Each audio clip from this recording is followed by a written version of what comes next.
Mercado do Leite. Mercado do leite. O que há de novo no setor lácteo? As importações passaram por um novo avanço em junho, mais leite importado no Brasil. Pois é. Antes, eu quero convidar você a nos acompanhar pelo YouTube. Você já está inscrito? Inscreva-se e convide os amigos. O mês de junho encerrou com o saldo da balança comercial atingindo o menor patamar dentro da série histórica analisada desde janeiro do ano 2000. Informações do Milk Point. As exportações passaram por uma queda de cerca de 200 mil litros em equivalente leite quando comparado com o mês anterior, chegando a um total de 6,9 milhões de litros exportados durante o mês de junho. Apesar da queda mensal de 2,9% e da queda anual de 11,9%, as exportações de junho atingiram o segundo maior patamar mensal deste ano. Já as importações continuam em ritmo bem avançado. Atingiram o maior volume importado em equivalente leite desde outubro de 2016, 205,5 milhões de litros importados. Com esse total, foi registrado avanço mensal de 1,4% e anual ainda maior, 146,8%. Desta forma, o primeiro semestre de 2023 encerra com um volume importado de 197% a mais que o obtido no primeiro semestre de 2022. Apesar dos preços praticados no mercado interno terem desvalorizado neste último mês, os preços internacionais dos principais fornecedores brasileiros no Mercosul, Argentina e Uruguai, também passaram por consecutivas quedas, mantendo os preços dos produtos importados ainda favoráveis. Para o mês de julho, segundo o Milk Point, é esperada uma desaceleração no ritmo das importações.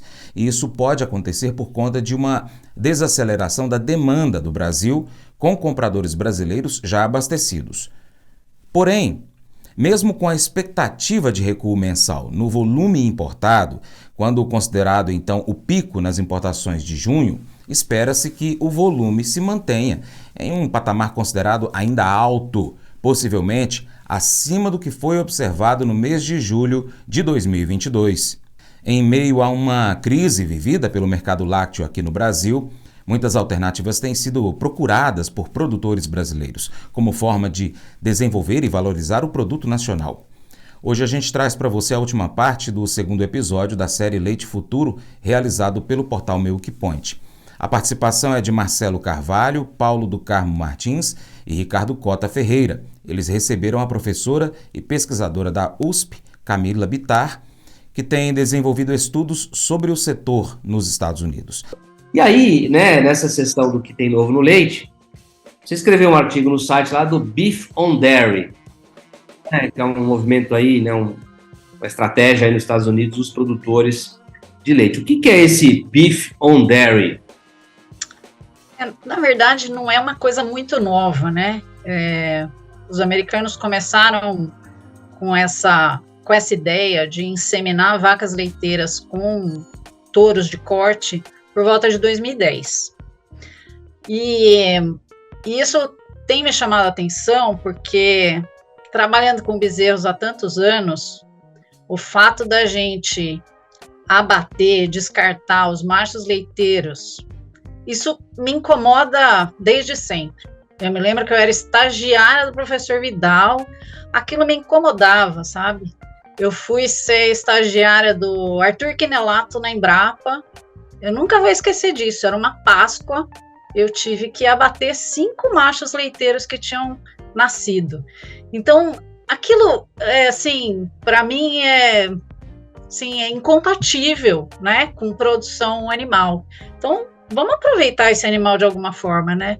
O professor Matheus Paranho usa um termo assim, que é uma vida que vale a pena ser vivida, né? Então, por que a gente não faz isso com os machos, né? Vamos fazer alguma coisa aí para que esses animais possam ser criados e ser, né, aproveitados como fonte de proteína animal, num país que precisa de carne, né?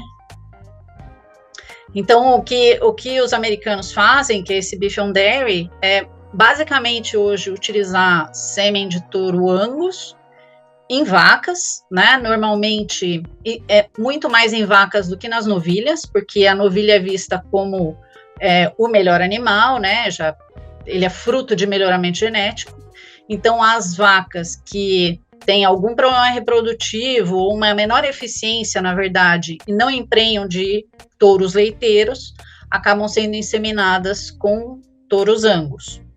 E aí, essa estratégia foi muito comercial, porque os americanos já há muitos anos aproveitam os machos leiteiros para carne, mas havia uma demanda da melhoria da qualidade dessa carne, né? Então, questões de marmoreio, aquela classificação que eles têm aqui, e isso também é associado com o fato de que os animais leiteiros puros, né, são mais lentos, eles não são tão precoces. Então, quando a gente tem o cruzamento, a gente acelera isso, né, aumenta o desempenho desse animal, e, além disso, a gente melhora a qualidade dessa carne. Então, essa é uma estratégia que é bastante utilizada aqui, e acho que eu chamo a atenção, assim, no texto, né, que essa estratégia aqui, ela tem um objetivo que talvez seja diferente do objetivo que a gente tem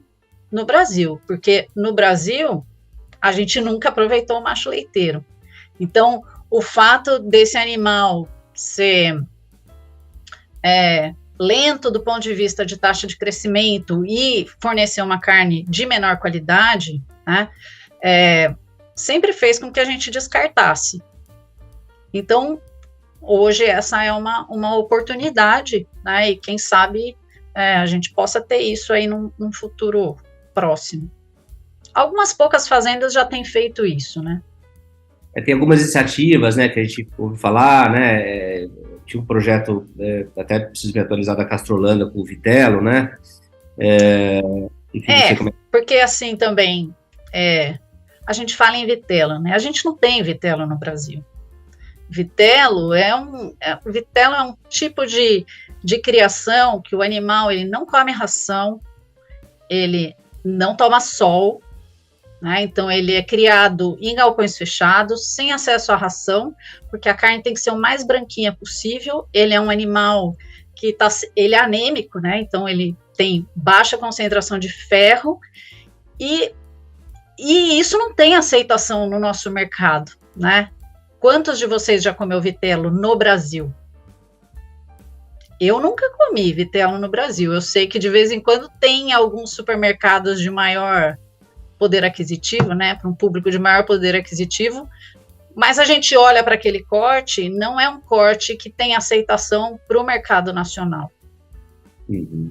Do meu ponto de vista, né? É verdade. Vocês querem comentar, Ricardo, Paulo? Eu queria só, professora Carla, assim, esse projeto que a senhora está trabalhando aí nos Estados Unidos, o que de fato difere? Eu não sei se você tem conhecimento. Aqui em Minas, nos idos dos anos 2000, a Emater aqui tentou desenvolver um projeto, o F1, e foi um retrocesso para o setor. Quer dizer, a gente piorou o leite e piorou o corte. Ao invés de melhorar, nós pioramos nos dois lados, e demorou-se aí muito tempo para voltar a recuperar a produtividade láctea aqui dentro. O que difere esse projeto atual e com certeza muito mais... Veja só, Ricardo, a estratégia é você considerar alguns aspectos do rebanho para essa tomada de decisão. Então, por exemplo, a sua vaca não emprenhou, ela pode seguir para isso, mas junto com o fato dela ter menor desempenho reprodutivo, a gente tem que olhar qual é o número de novilhas que eu tenho no rebanho, porque em algum momento eu vou precisar de um animal leiteiro para repor a vaca que vai deixar o rebanho, e o problema do F1 é exatamente esse, porque provavelmente eu não tenho assim conhecimento do que ocorreu nesse projeto da Emater, mas provavelmente muitos produtores seguraram as fêmeas F1 para a ordenha. E é óbvio que isso não vai dar certo, porque essa vaca F1 ela já não é mais uma vaca especializada, que tem alta persistência de lactação. Então, quando a gente tem lá um alto número de novilhas no rebanho, também o preço do bezerro, desse bezerro Beef on Dairy, tá alto, essa também tem que ser estratégico, sabe? Eu tenho que entender se o mercado está funcionando, se o negócio está funcionando, e considerando o número de novilhas que eu tenho no rebanho, eu vou tomar essa decisão. E aí, eu vou vender os machos e as fêmeas. Essa fêmea, ela não vai existir no rebanho leiteiro, tá? Então, machos e fêmeas vão embora. Essa é uma estratégia para eu manter minha produção de leite, porque eu quero que a minha vaca tenha um parto por ano, por exemplo, mas eu não tenho que ficar com a cria, porque eu tenho um monte de novilha no rebanho, por exemplo, então eu posso diminuir esse número de novilhas de reposição, a criação de novilhas de reposição, e manter a minha produção de leite. Então, é bem estratégico, sabe? A dificuldade que eu vejo é que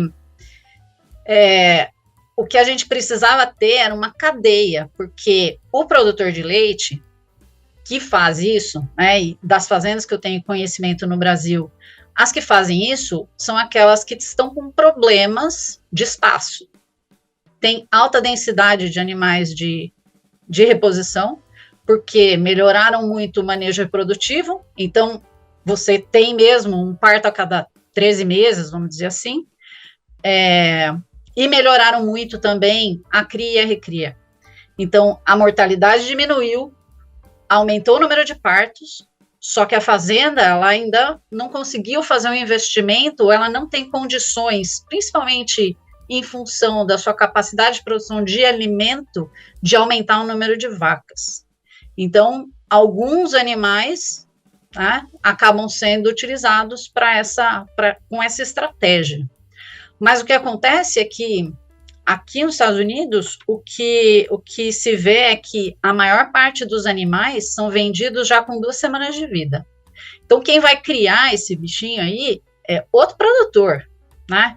Então, nós não vamos misturar sistemas de produção de leite e corte na mesma propriedade. O produtor de leite, ele tem que ter um foco, né? Então, esse animal vai embora. Só que, para que esse negócio funcione, né, para que a gente tenha aí uma fidelização ou, né, relações bastante honestas, comerciais, esse bezerro, ele tem que ser de boa qualidade. Então, ele tem que receber colostro, ele tem que ter cura de umbigo, né? Aqui, a gente vê nos levantamentos, tem um levantamento grande de Cornell, mostrando que quando o animal... as fêmeas têm menor custo, né, ou tem menor preço, na verdade, as fêmeas têm menor preço, quando não está castrado e descornado, também tem menor preço. Então, a gente vai ter que adaptar todo esse sistema, pelo menos para esses animais, até 2 semanas, para que o negócio funcione, né, seja rentável realmente. Agora, as fazendas precisam também tentar avaliar qual é a sua capacidade de comercialização de fêmeas, né? Porque, às vezes, uma fêmea que já não atende os critérios de qualidade ou aquilo que a fazenda deseja, pode ser uma vaca muito boa para o vizinho, né? Então, ele pode vender vacas, ele pode vender novilhas, e isso, né, talvez seja tão rentável quanto utilizar um touro de Angus nas vacas. Mas eu vou dizer uma coisa pra você, viu? Se quiser colocar propaganda sua aqui nesse programa, olha, eu vou dizer um negócio, você vai ter um resultado bom demais, senhor. Isso mesmo, é facinho, senhor. Você pode entrar em contato com os meninos ligando no telefone deles, é o 38, é o 991810123, bem facinho. É muito bom porque aí a sua empresa vai sair dentro de um programa que é ligado aí ao homem para a mulher do campo. É nós que vai estar assistindo e também vai ver sua propaganda. É bom ou não é, só? Em tempos difíceis como a gente tem vivido ultimamente, a melhor forma da gente poder se acalmar o coração, entregando o nosso dia, as nossas angústias, os anseios e também, é claro, as nossas conquistas nas mãos do Senhor nosso Deus. Eu quero te pedir nesse momento que você se aproxime mais de Deus. Nos momentos ruins a gente sempre busca, mas nos momentos bons também devemos buscar. Com isso, você estará fortalecendo o seu relacionamento com Deus. E é claro que Deus está olhando sempre para a gente. A gente é que costuma se afastar dele, porque ele nunca se afasta da gente. Eu espero que você tenha um excelente restante de semana, que Deus possa abençoar você, a sua família, o seu trabalho, a sua produção aí na fazenda, você que atende o produtor rural também, que seja abençoado na sua execução do trabalho. Muito obrigado a você que nos acompanha nas nossas mídias online, pela TV Milagro, pela Rádio Boa Vista FM, também pela TV do canal Sucesso no Campo. Muito obrigado, que Deus te abençoe. Até o próximo encontro, hein? Tchau, tchau.